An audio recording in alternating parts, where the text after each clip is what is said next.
A continuación se presenta el libro Tejedores de Sabiduría Insurgente, cine documental y narrativas desobedientes contra el destierro. La autora, doctora Isabel Galindo Aguilar, y el presentador, el doctor Marcelo Isaac Ceballos. Si gustan pasar, se encuentran por acá. Sí, Isabel. Cuidado. Para ver si ¿Qué pasó? el comentarista de Perú. Ajá. Pero ya lo mencioné, ¿se encuentra el Sí, ¿qué tal? Buenos días. doctor Aquí me Marcelo encuentro. Isaac Ceballos? Ah, está acá. Aquí me Pero, encuentro. Sí. ¿no quiere subir de una vez? Bueno, pues adelante. Perfecto, muchísimas gracias. Sí, quiero iniciar también sumándome a las felicitaciones por este reconocimiento y homenaje a la doctora Julieta Haidar por toda su trayectoria y todo el aporte que ha gestionado y que ha posibilitado. Por otro lado, también a la autora de este libro, Tejedores de Sabiduría Insurgente, cine documental y narrativas desobedientes contra el destierro, por permitirme formar parte de esta presentación del libro y además por invitarme a presentarlo con el prólogo del mismo. Por tanto, algunas de las ideas que les voy a compartir ahora a modo de presentación del libro las estoy tomando de ese prólogo justamente. Bien, creo que partiría con una idea que me parece fundamental para acercarnos a este libro y a las ideas que Isabel Galindo desarrolla, que digamos que así como se nos enseña a ver a lo largo de nuestra vida y también a través de diferentes procesos educativos y culturales, por oposición también se nos enseña una suerte de ceguera cultural, no estoy hablando de una ceguera biológica, sino más bien de lo que algunos identifican como la política de la mirada, en el sentido de que hay cosas que podemos ver y reconocer del mundo, como también hay otras cosas que quedan ocultas y que no tenemos los recursos, no hemos desarrollado los recursos culturales para aproximarnos a ellos e identificar su existencia. Hay una suerte de ceguera colonial que también nos constituye, y creo que el libro de Isabel Galindo de alguna manera estimula nuestras retinas para aproximarnos a esas otras realidades, muchas de ellas difíciles y dolorosas, que Isabel no solo registra, sino que organiza, reflexiona, piensa y analiza de manera muy útil para abrir muchos otros procesos. Por otro lado, también identifica, digamos, Isabel en ese rastreo de la violencia, que esta violencia en todo caso generalmente proviene desde el Estado por un lado y desde la empresa privada por el otro. Estas entidades, digamos, a través del castigo, a través de la violencia, van a inscribir, van a señalar, van a significar los cuerpos indígenas. Estos cuerpos indígenas van a terminar siendo construidos desde una narrativa contrainsurgente, desde el Estado, desde la empresa privada. Van a ser señalados, digamos, como enemigos internos, como guerrilleros, como subversivos, como revoltosos, como, en fin, como enemigos de lo que la unidad o la cohesión nacional supone. Los estados nacionales, los estados hegemónicos van a, de alguna manera, y esta es una reflexión que yo hago a partir de la lectura de Isabel, si no hay de pronto una suerte de estados subversivos, es decir, hay un orden milenario, o existe un orden milenario basado en la reciprocidad, basado en la complementariedad, que constantemente se ve subvertido, violentado, alterado por este orden hegemónico de los estados-nación. Y de alguna manera la mirada de Isabel nos deja ver aquello. Por otro lado, los diferentes mecanismos que advierte Isabel que tienen estos poderes para ejercer su control, digamos, o su poder, justamente, su ordenamiento del mundo, diríamos. Uno de esos mecanismos es el destierro, además que es uno de los mecanismos que Isabel analiza cuidadosamente en el libro. Vamos a decir que estos mecanismos de destierro no son pues mecanismos que se pueden reducir en una fórmula matemática en el sentido de empujar o sacar de determinados cuerpos de determinados territorios, ¿no? Sino que estos destierros suponen rupturas, suponen desmemorias, suponen desexistencias, un desmembramiento de una entidad que es más que trasciende, digamos, la corporalidad de determinados sujetos. El territorio mismo está siendo desmembrado en estos procesos. Por lo tanto, son procesos bastante más complejos, ¿no? El genocidio... acá hay voy a citar una parte del testimonio de Daniel Pascual, líder campesino, que comenta en uno de los documentales que recoge Isabel Galindo, de Pamela Yates. El documental se titula 500 años, una vida en resistencia, y Daniel Pascual comenta en torno al genocidio guatemalteco de 1981 a 1983 y dice: el genocidio que ha pasado en Guatemala es un genocidio con todas sus expresiones. Estoy hablando de un genocidio espiritual, de un genocidio de la memoria histórica misma, un genocidio cultural y, finalmente, sentencia, un genocidio lento.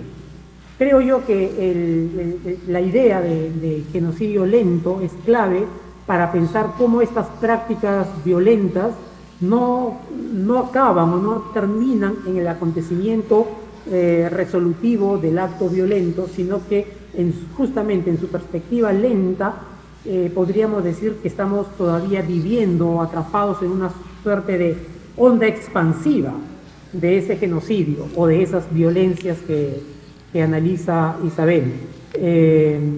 Parte de nuestras vidas y parte del ordenamiento de nuestro mundo está también en articulación con esas violencias que, por esa lógica de onda expansiva, seguimos viviendo y articulando. En el marco de lo que ya había referido antes, al inicio, esta política de la mirada con la que se nos enseña a ver y a no ver, Isabel identifica la mirada que disputa sentidos, la mirada de frontera, digamos, la mirada liminal, aquella propiciada y desarrollada en un mundo heterogéneo. Ese mundo heterogéneo, esas miradas liminales o de frontera, van a generar imágenes. Algunas de esas son las recogidas, organizadas y estudiadas por Isabel en el libro.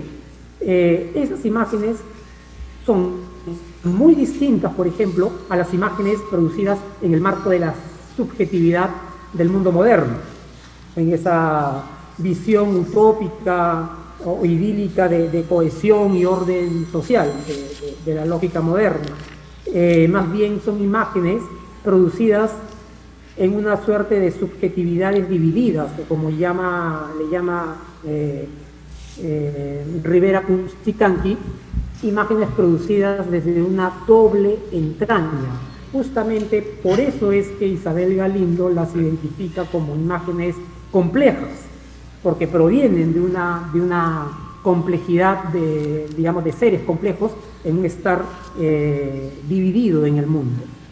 Se trata de imágenes imágenes que movilizan temporalidades distintas, tiempos relacionales, imágenes que se escapan al tiempo presente de la modernidad. Esto último citando a Rolando Vázquez. Este recorrido que hace Isabel Galindo en el libro me parece que inevitablemente tenía que llegar a instituciones como el museo, por ejemplo. Claro, llega desde una mirada crítica identificando el problema, el museo como problema, ¿no? Digamos que su rasgo colonial queda develado en el museo. Recoge varios casos, Isabel, yo quisiera comentar uno de ellos, que es el de Sebastián Hacker. El proyecto se llama Inacayal Vuelve, bordar el genocidio mapuche. Este proyecto se desarrolló en el 2018, donde Sebastián Hacker va a aproximar 12 fotografías de prisioneros mapuches que sobrevivieron a la matanza denominada la Marcha de la Muerte en 1885 y que fueron estudiados y fotografiados en el Museo de Ciencias Naturales de La Plata en Argentina. Este proyecto devuelve estas imágenes a los descendientes mapuches y compartió el proceso del bordado de estas mismas imágenes como un proceso ritual de sanación. Identifico en este proceso, por ejemplo, un trabajo de sanación de doble vía. No solamente la memoria ancestral mapuche estaría siendo sanada con este ritual, sino que también la institución museo, en tanto institución colonial, tiene la posibilidad de esta sanación. Creo que las agendas de los museos deberían extenderse o sumar en todo caso en sus agendas este tipo de rituales. Por lo menos desde Latinoamérica es una agenda pendiente. Otro ámbito de análisis que podemos encontrar en el libro de Isabel Galindo es justamente estas estéticas desobedientes, lo que yo podría entender como una suerte de desobediencia lingüística. Voy a mencionar una de ellas donde de pronto, o sea, en el marco de que hay unas sensibilidades que no encuentran lugar en el código imperante de la producción audiovisual, digamos que en el marco imperante de la producción significativa no encuentran espacio. Un ejemplo de ello que recoge Isabel Galindo y que yo te los comparto aquí, de Jorge Vignate, cineasta peruano, cuando él está pensando el plano secuencia como un recurso técnico, y él dice que el plano secuencia es fundamental para lograr que la comunidad de los Andes recree las escenas que son montadas, pero también para acercarse a su mirada enraizada, a su concepción del tiempo circular. Estamos aquí frente a poéticas desobedientes, justamente, frente a poéticas situadas, poéticas visuales, que se sitúan en determinados territorios y en determinadas necesidades. Por lo tanto, su configuración va muchísimo más allá de estructuras previamente establecidas o incluso hasta canónicas para la producción de sentido, en este caso visuales. Con esto estoy cerrando. Finalmente recomiendo el libro de Isabel Galindo. Creo que es un libro necesario y hasta urgente para la región.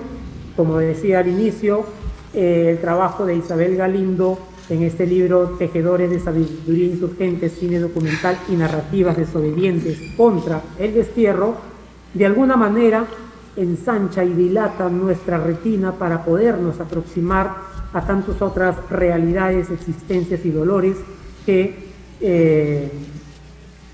de alguna manera se nos ha enseñado a ignorar y a no advertir su presencia en el mundo.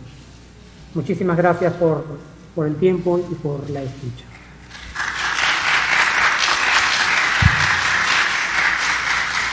Bueno, agradecemos al doctor Marcelo Isaac Ceballos y le damos la palabra a la doctora Isabel Galindo Aguilar. Unos breves minutos, por favor. Muchas gracias. Pues solo me resta decirles gracias por acompañarnos en la presentación de esta serie digital. Me siento muy contenta de compartir Tejedores de Sabiduría Insurgente con ustedes en un día tan significativo como es este bello homenaje a la doctora Julieta Haider. Este es un libro que es resultado de un andar muy largo en el que tuve la alegría de compartir con personas que ahora son no solo admiradas por mí, sino también muy queridas. El día de hoy quiero agradecer especialmente a la doctora Julieta Haider por la iniciativa de editar la serie a la cual pertenece este libro. Muchas gracias, doctora, por toda su generosidad y enseñanzas compartidas en innumerables horas en el aula y en el andar siempre alegre en el posgrado. Julieta, gracias por abrir caminos de colores, nuestro cariño y admiración está siempre contigo.